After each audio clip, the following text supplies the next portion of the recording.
I'm going to be doing is I'm going to show you, I showed you the card where it was cut out in the middle. So we're going to do a pop-out card because these are brilliant for pop-out cards, okay? Now, what I'm not going to do is I'm not going to give you the sizes for this card, okay, because I'm going to explain to you how it kind of works, right? Now, if you've watched any of my shows with the Ultimate, you'll have seen me do oodles of pop-out cards. The basic principle is you start with 2 pieces of card exactly the same, okay? One of them you fold in half. So in this case, the black one I'm using as the background. So there's the black one is folded in half, okay?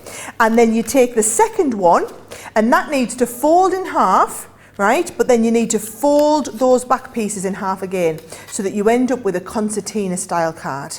So the whole idea is for a pop-out card, you have the half fold and the concertina fold, and then when you stick them together, so this one I've tried to be a little bit fancy, can you see, and left myself a little bit of a border around the edge. Oh, like a little matte layer on the inside. Yeah, a little bit of a matte layer. But the idea is that because they were the same size, before I did my trimming here, you then end up with that shaping in the middle. So we have that pop out. So it all folds together like this, and when it opens up, you've got that 3-dimensional pop out in the centre. Love that. Now, what I've done to be a little bit more fancy, Joe, is I have just added, I'm loving these, I was really feeling the love. I think one of our designers did it on their samples, and I thought I'm gonna take inspiration from that idea and just drawn myself some borders. So I've drawn a border around the middle.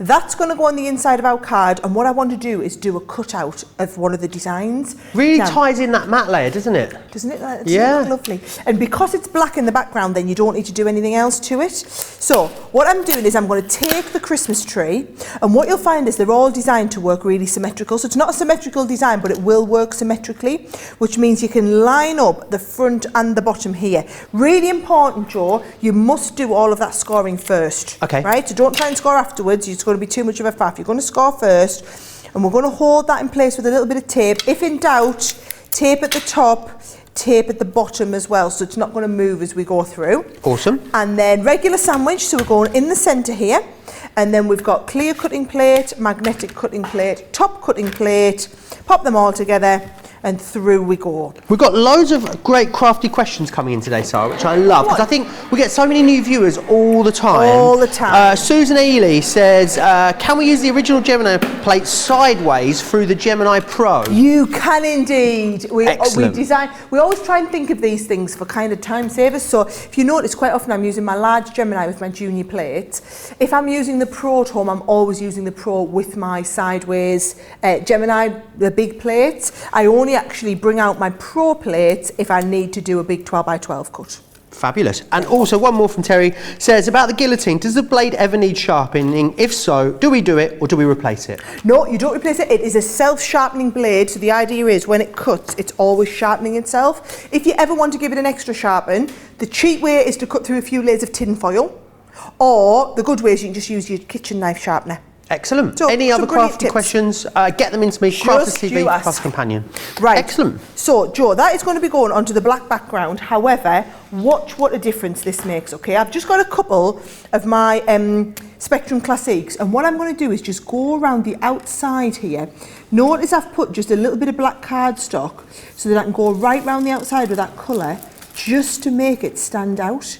So, look at all of this here, and this is going to take me a little while, Joseph. If you kind of watch me, I can answer any more crafty questions as we're going round, but I wanted everyone to see just how fantastic this looks when it all kind of comes together. Awesome. Lots of you let me know what your favourite is. Alice is saying, I think the tree is my favourite. Tracy Wood, says, love the snowflake. So detailed and beautiful dies. Gail says, I think it looks like I need to get a new basket started. I think you might be right there. And Faye says, I ordered this set early, and even though it's been shipped to the US, it is already on its way. I cannot wait. Marion as well saying how much she loves the extra dimension that those cut out pieces add. The great thing is with these as well, not only got so many different card concepts you can add these to, there are so many different ways of using them. I think if you're going for these as well, you'll definitely want to join myself and Debbie Robinson later for our Colour Me Happy show, because we're talking all things watercolour, and I bet these would look great cut out of watercolour background washes, or maybe even with watercolour background washes behind them. So that'll be myself and and Debbie. I'm calling it the return of the Robinson. I haven't worked with her for ages. 7 p.m. here in the UK, 2 p.m. East Coast, and that will be our amazing Colour Me Happy show, all looking at our aqua markers this evening. Any other questions you've got, get them into me. Crafters TV over on Facebook, Crafters Companion if you are across on YouTube. If you're over on YouTube, make sure you hit subscribe as well, so you'll be notified every single time we go live. You don't ever need to miss any of our shows, which is fabulous. Now, look at that. I've cut straight to Amazing. the one that I've done. So you can see how I'm just going all the way around there, Joe. What a difference that makes just with a little bit of colour on there, doesn't it? I think that looks absolutely outstanding. And then to put the whole card together, all you're doing, remember my tip of gluing glue to glue, or tape to tape as it was. So I'm going into both sides with the tape, and then just to give me plenty of tape, oh, I want the one that I folded in half here. So I'm going to put plenty of tape down the edge, and the same down this edge here. If that ever happens, by the way, just wind your tape pen on a little bit like that. So this is going to give me the side panel coming down here with that little bit of a border. You don't have to do the border, you can do just regular pop-out cards like you've seen me do on the Ultimate shows before, or you can do them with that little bit of a border. But can you see that's going to fold perfectly flat to go in the card. Amazing. Open up and give you that shaping. And then just to finish it off really, all I've done is I've got a couple of squares of cardstock. This is just actually some of the papers that I'm doing, Joe. Just doing a little bit of matting and layering on the sides. Now what I've done is I've focused on doing more technique demos and teaching you all how to do loads of different styles of cards, as opposed to spending ages like inking around the edges. You all know how to do that sort of thing. This is more about like learning the techniques that work with these sort of cards. But what I will show you is, again, a little bit of matting and layering from one of the card pads just to go on the front here. And then all I've got is I've got a little bit of a bow here, and I've stamped out the matching stamps that come with it. We wish you a Merry Christmas.